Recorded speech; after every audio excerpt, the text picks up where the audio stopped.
Legenda Naga Banyu Kuning. Rahasia Sungai Emas di Tanah Jawa.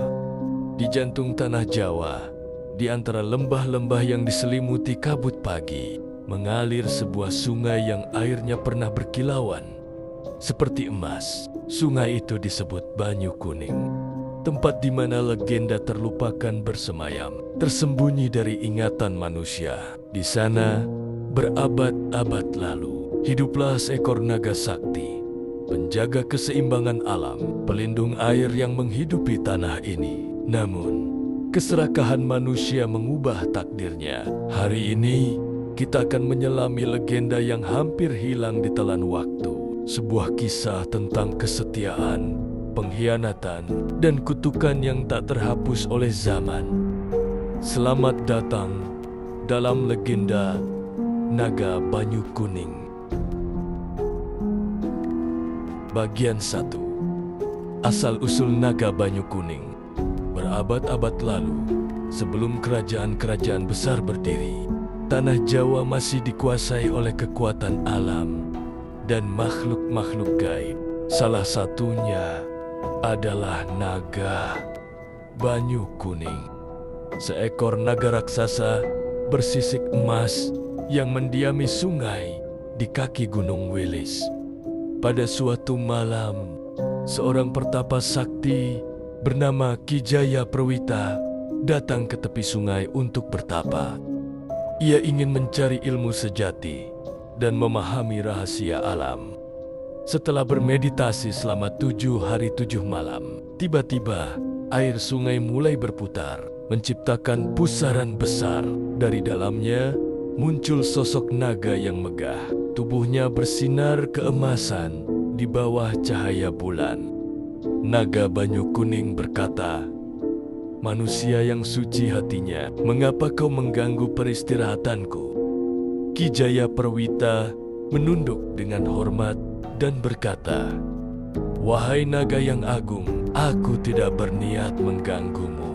Aku hanya ingin memahami keseimbangan dunia. Ajarkanlah aku, agar aku bisa menjaga tanah ini tetap subur dan sejahtera." Sang naga pun menatap dalam-dalam ke mata Ki Jaya Perwita, lalu tersenyum. Naga Banyu Kuning berkata, "Baiklah, wahai manusia bijak, dengarkanlah. Aku adalah penjaga air suci ini. Air yang mengalir dari tubuhku memberikan kehidupan bagi semua makhluk. Namun, ada satu syarat yang harus diingat. Air ini tidak boleh diperjualbelikan atau dicemari dengan niat serakah. Jika itu terjadi, maka aku akan murka." Ki Jaya Perwita mengangguk hormat. Sejak saat itu, ia menjadi pelindung ajaran naga dan mengajarkan penduduk desa cara menjaga kesucian air. Desa-desa di sekitar sungai pun hidup makmur dan tanah mereka selalu subur. Bagian 2. Kedatangan Ki Wangsadrana. Ratusan tahun berlalu, nama Ki Jaya Perwita menjadi legenda, tetapi ajarannya mulai dilupakan oleh generasi baru. Suatu hari, seorang saudagar kaya bernama Ki Wangsadrana bersama anak buahnya datang ke desa itu. Ia adalah pedagang dari negeri seberang, terkenal karena kekayaannya yang didapat dengan cara licik. Saat melihat air sungai yang berkilauan keemasan, keserakahannya bangkit. Ki Wangsadrana berbisik kepada anak buahnya, "Air ini begitu berharga. Jika kita menjualnya ke para raja, kita akan menjadi sangat kaya raya." Malam itu, ia mengundang para tetua desa ke rumahnya. Ki Wangsadrana berkata, "Wahai para sesepuh, bukankah sayang jika air sakti ini hanya mengalir begitu saja? Jika kita menjualnya, kita bisa membangun istana, membeli tanah, dan hidup makmur." Tetua desa menggeleng dengan tegas dan berkata, "Ki Wangsadrana, kami tidak bisa melakukannya. Air ini adalah anugerah suci. Jika kita serakah, naga penjaga akan murka. Seluruh rakyat akan sengsara. Namun, Ki Wangsadrana tidak peduli. Diam-diam, ia menyuruh anak buahnya menimba air dalam jumlah besar dan menyimpannya dalam guci-guci emas. Lalu, ia mengirimkan air itu ke istana kerajaan dan menjualnya dengan harga luar biasa tinggi. Bagian 3. Murka Sang Naga. Malam itu, langit gelap, petir menyambar, dan bumi berguncang hebat.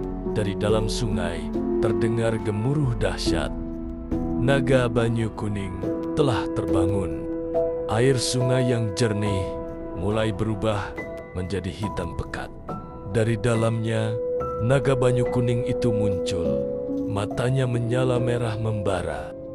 Naga Banyu Kuning berkata dengan suara yang menggelegar, "Siapa yang telah mencemari air es uciku?" Seluruh penduduk desa berlutut ketakutan. Tetua desa memberanikan diri dengan berkata, "Ampuni kami, wahai naga yang agung. Kami tidak tahu bahwa keserakahan telah meracuni desa ini." Tiba-tiba, Ki Wangsadrana muncul dengan sombongnya dan berkata, "Apa salahnya menjual air ini? Bukankah lebih banyak orang bisa menikmatinya?" Naga itu menatapnya dengan tajam, lalu menggeram. Naga Banyu Kuning berkata dengan suaranya yang menggelegar, "Keserakahanmu telah merusak keseimbangan. Mulai hari ini, Sungai Banyu Kuning akan kehilangan kemurniannya, dan engkau, Wangsadrana, akan menerima hukumanmu." Tiba-tiba, wajah Ki Wangsadrana berubah dan tubuhnya mulai mengeras. Ki Wangsadrana panik dan ketakutan, lalu berkata, "Tunggu, ampun, aku tidak mau menjadi batu." Namun, sudah terlambat. Dalam hitungan detik, ia berubah menjadi batu. Selamanya berdiri di tepi sungai. Bagian akhir, harapan yang tersisa. Penduduk desa percaya bahwa naga itu masih ada. Ia bersembunyi di dasar sungai, menunggu saat yang tepat untuk kembali. Konon, jika seseorang dengan hati tulus datang ke sungai dan berdoa, air itu akan kembali jernih. Dan mungkin suatu hari nanti, naga Banyu Kuning akan bangkit kembali untuk mengembalikan keseimbangan dunia. Demikianlah legenda naga Banyu Kuning yang jarang didengar oleh masyarakat Indonesia. Semoga kita tetap melestarikan budaya-budaya Indonesia. Dukung selalu cerita Indonesia Legenda untuk mengangkat kisah-kisah legenda yang jarang diceritakan. Terima kasih.